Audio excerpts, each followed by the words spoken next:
رات آدھی سے بھی زیادہ گزر چکی تھی۔ گاؤں کی گلیوں پر کہرا لہرا رہا تھا اور درختوں کے سائے کسی انجانے وجود کی طرح ہل رہے تھے۔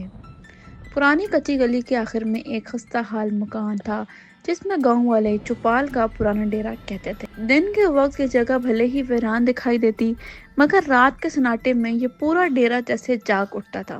کچھ لوگ کہتے تھے کہ یہ بس وہم ہے، مگر گاؤں کے بزرگ قسمیں کھا کر کہتے تھے کہ یہاں ایک عورت کی روح بھٹکتی ہے۔ اس رات علی اپنے دوستوں کے ساتھ شہر سے گاؤں آیا تھا۔ اس کے دادا بیمار تھے اور خاندان والے چاہتے تھے کہ وہ چند دن گاؤں میں رہے۔ شہر کے ماحول میں پلا بڑا علی کبھی ایسی خوفناک باتوں پر یقین نہیں کرتا تھا۔ جب اس کے دوست اشار نے چوپال کے ڈیرے کا ذکر کیا تو علی نے ہنستے ہوئے کہا، یار یہ سب تم گاؤں والے ڈرامے کرتے ہو، بھوت چڑیلیں پچھل پیری سب بس کہانیاں ہیں۔ اشار نے سنجیدگی سے جواب دیا، کہانیاں بھی کبھی کبھی حقیقت سے جنم لیتی ہیں۔ علی اس ڈیرے کے بارے میں بھی کچھ سنا ہے، وہ بلا وجہ مشہور نہیں ہوا۔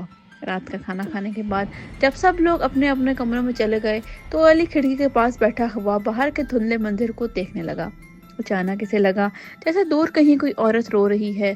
آواز اتنی دھیمی تھی کہ صرف ایک سرسراہٹ محسوس ہوتی تھی، مگر اس میں کچھ ایسا تھا جو سیدھا دل پر لگ رہا تھا۔ علی نے کھڑکی کا پٹ کھولا تو آواز کچھ زیادہ صاف سنائی دی۔ ہوا ٹھنڈی تھی، مگر آواز میں ایسا درد تھا جو موسم سے زیادہ سرد تھا۔ اس نے خود سے کہا، شاید بلی یا لومڑی کی آواز ہوگی، مگر دل کے کسی کونے میں ہلکی سی بے چینی جاگ اٹھی۔ اگلی صبح ناشتے پر اس نے یہ بات اشار کو بتائی۔ اشار نے تھوڑا گھبرا کر پوچھا، آواز کہاں سے آ رہی تھی؟ ڈیرے کی سمت سے۔ علی نے غیر سنجیدگی سے جواب دیا۔ اشار کی آنکھیں پھیل گئیں، وہی سمت، تمہیں پتہ بھی ہے وہاں کون روتا ہے؟ علی نے ہنستے ہوئے کہا، او بھائی کوئی نہیں روتا، بس ہوا کی آواز تھی۔ مگر اشار نے ایسا سے کہا، یہ وہی آواز ہے جس کا سب لوگ ذکر کرتے ہیں، کہتے ہیں ایک خوبصورت عورت راتوں کو روتی ہے جیسے کسی کا انتظار کر رہی ہو، اسے چاندنی والی بیوی کہتے ہیں۔ علی پھر ہنس پڑا، لیکن اس کے بعد اندر کہیں کچھ ہل سا گیا۔ دوپہر کو علی گاؤں میں گھومنے نکلا۔ دھوپ نکلی ہوئی تھی، مگر دور درختوں میں بیٹھے کوے عجیب طرح کی آوازیں نکال رہے تھے۔ دادی اماں دروازے پر بیٹھی چراغا کاٹ رہی تھی۔ علی نے ان سے پوچھا، دادی یہ ڈیرے والی کہانی کیا ہے؟ سب کیوں اتنا ڈرتے ہیں؟ دادی نے چرخا روکا اور لمبی سانس لے کر بولی، بیٹا وہ کہانی نہیں حقیقت ہے۔ بہت زمانے پہلے وہاں ایک لڑکی رہتی تھی، بہت خوبصورت، مگر قسمت اس کی بہت ظالم تھی۔ اس کی شادی کے دن ہی سے قتل کر دیا گیا تھا۔ کہتے ہیں اس کی روح ابھی تک انصاف چاہتی ہے۔ علی سن تو رہا تھا، مگر اس کے دل ماننے کو تیار نہ تھا۔ وہ دوبارہ ہنس پڑا، دادی اتنے سال بعد بھی ایک روح کو کون دیکھ سکتا ہے؟ دادی کی آنکھوں میں عجیب سی گہرائی اتر آئی۔ جو دیکھنا نہ چاہے وہ کبھی نہیں دیکھتا، مگر جیسے وہ خود دیکھنا چاہے اسے پھر بچنا مشکل ہوتا ہے۔ اس بات نے علی کو لمحے بھر کے لیے خاموش کر دیا۔ رات ہوتے ہی فضا میں پھر وہی پرسرار خاموشی اتر آئی۔ علی بستر پر لیٹا تھا، مگر نیند دور تھی۔ گھڑی نے 12 بجائے ہی تھے کہ اچانک باہر سے پھر وہی رونے کی آواز سنائی دی، اس بار پہلے سے زیادہ واضح، جیسے کوئی بہت قریب کھڑا ہو۔ علی نے اٹھ کر ایسے دروازہ کھولا، باہر ٹھنڈی ہوا کا جھونکا آیا۔ آواز اب گھر کے پیچھے والے میدان سے آ رہی تھی۔ دل کی دھڑکن تیز تھی، لیکن تجسس غالب آ گیا۔ وہ آہستہ قدم بڑھاتا ہوا باہر نکلا۔ چاند پورا چمک رہا تھا اور سامنے دھند کے بیچ کوئی سفیدی سی پرچھائی جھلملاتی دکھائی دی، بالکل انسانی شکل، مگر غیر معمولی طور پر لمبی اور پتلی۔ علی ٹھہر گیا۔ پرچھائی نے ذرا سا سر گھمایا اور اس لمحے علی کو لگا کہ اس کی ریڑھ کی ہڈی میں برف سرک رہی ہے۔ علی کا دل اسی لمحے جیسے سینے میں دھڑکنا بھول گیا۔ سامنے دھند میں کھڑی وہ سفید سی پرچھائی اب بالکل واضح ہو چکی تھی۔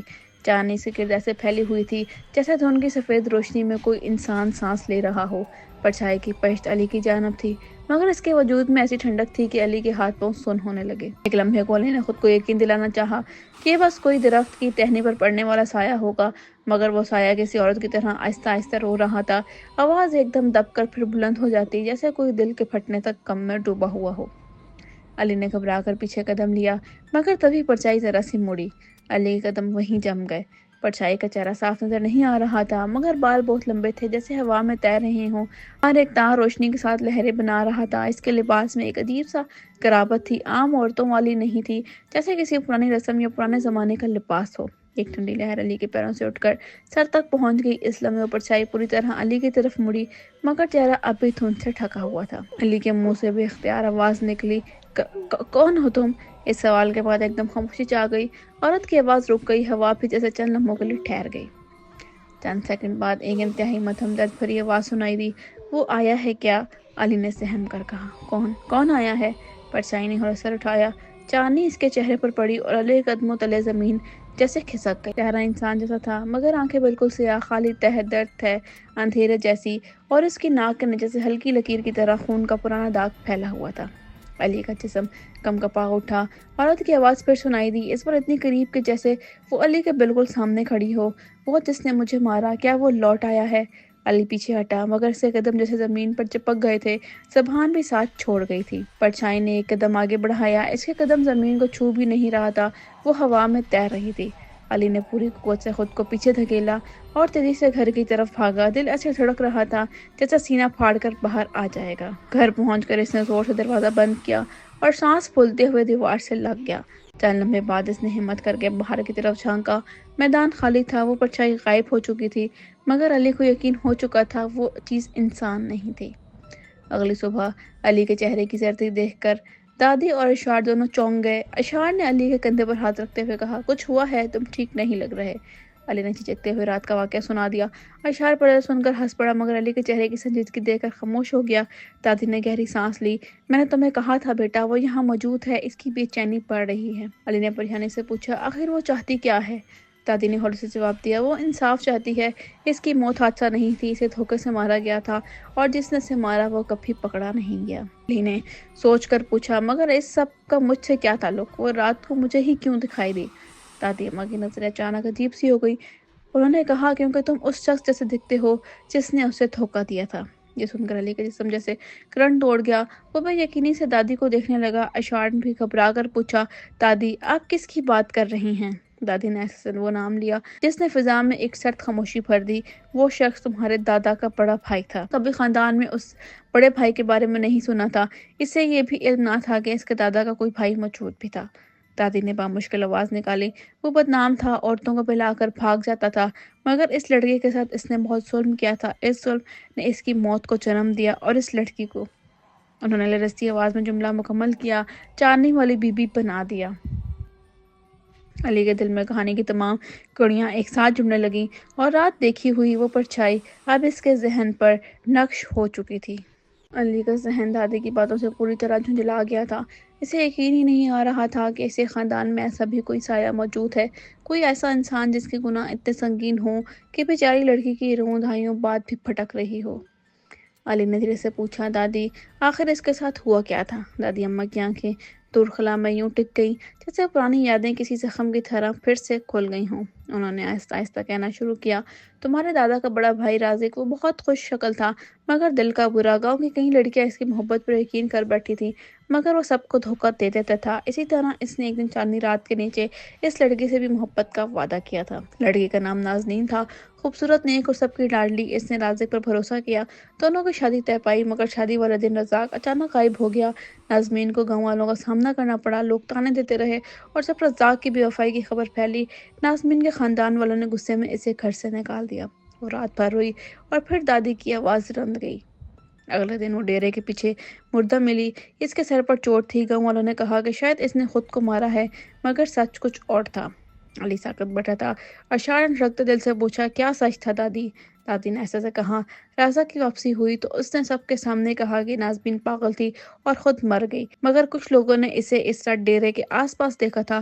وہ نازنین کو سمجھانے آیا تھا یا کچھ اور کرنے، کوئی نہیں جانتا، مگر اتنا ضرور ہوا کہ اس کے بعد نازنین کی روح کبھی سکون میں نہ آئی۔ علی کے دل پر جیسے بوجھ سا آ گیا۔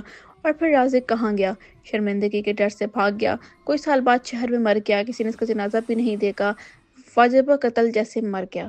کمرے میں ایک بھوجل اداس خاموشی پھیل گئی۔ علی نے سر تھام لیا، تو وہ روح وہ نازنین ہے؟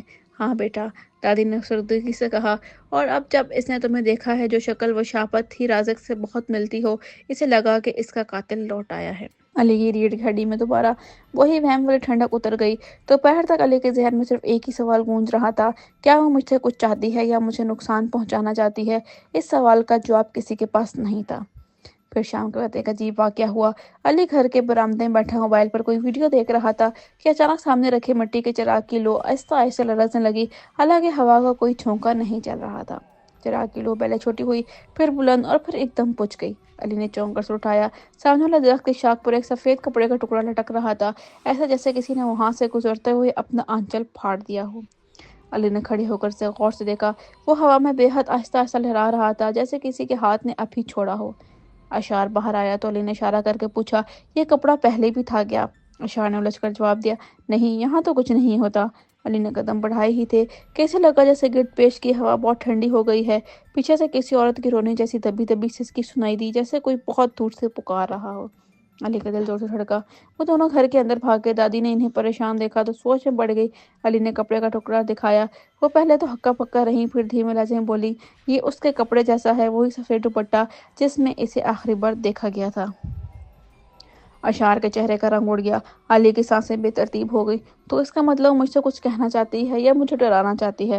دادی نے ایسے سے کہا، وہ چاہتی ہے جو برسوں سے چاہ رہی ہے سچ، اور تمہارا اس سے کسی نہ کسی طرح تعلق بن چکا ہے۔ علی نے بے چینی سے پوچھا، مگر میں کیا کروں؟ دادی نے کہا، اس کی روح کو سکون دلاؤ، سچ تھامے لاؤ، راضی کے گناہ پاک کرو۔ علی نے حیرت سے کہا، میں کیسے؟ دادی نے علی کا ہاتھ پکڑ کر کہا، تمہیں اس جگہ جانا ہوگا جہاں اس کی موت ہوئی تھی، اور وہ کہانی کا اگلا حصہ کھول دے گا، چاہے خوف میں چاہے درد میں۔ علی کے دل میں ایک ہی خیال آیا، ڈیرے پر واپس جانا ہوگا آج رات۔ اشار نے فوراً منع کیا، پاگل ہو گئی ہو، وہاں رات کو جانا جان کھو دینے میں ڈالنا ہے۔